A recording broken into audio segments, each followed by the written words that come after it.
Everyone in Jamaica would know that we have experienced probably the most significant earthquake we have experienced in the last 20 years. The earthquake is measured at a magnitude of 5.6. So far, the reports that we have received suggest that we have had some damage. We wouldn't classify these damage as significant or to have caused any serious dislocation.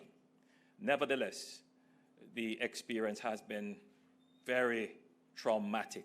I can state that there was some load shedding earlier this morning after the earthquake by the Jamaica Public Service.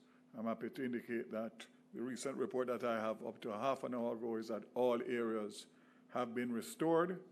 And if there's anyone who does not have, I would like you to please reach out to the JPS immediately. The report that I have in relation to portfolio responsibility is the two international airports, the Norman Manley International Airport and, of course, the Sangster International Airport, both fully back up and running without any delays. The JUTC, also no issues in terms of the schedules for the rollout of buses. That we have been doing our checks. There's no major damage to any of our water systems. As the public should be aware, we have over 750 pump stations. We are going through the process of checking each one to ensure there hasn't been any major damage. The Northeastern, Western, and Southern Regional Health Authorities have not suffered too many damage in terms of their hard infrastructure. The quake was felt, but it wasn't nearly as intense as on this side where we are, which is the Southeast Regional Health Authority. Majority of the facilities, however, having been inspected, remain intact, except for a few. In St. Thomas, no major damage. We were happy to get the information that, given the quake, that there was no tsunami generated and that the country was safe as it relates to that.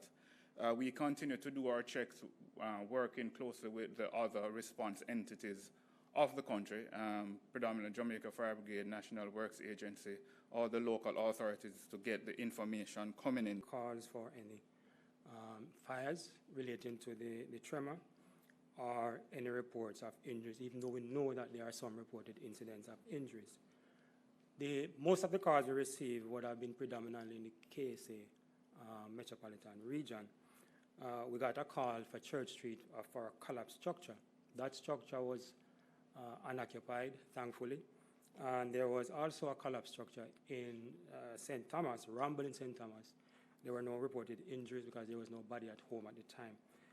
We still have teams of firefighters out in the field making assessment because, like I said, most of what we have been doing since the tremor was felt is to conduct assessment of buildings. Report that in respect to road and bridge infrastructure, fortunately, we have not suffered any damage of any significance. Disasters can have an impact on confidence and how we view the future, but your government is strong, our public response is strong, and we are a resilient country. So let's get back to work, mindful that disasters do happen and we have to be prepared for it, which includes getting our children into this mindset of preparedness.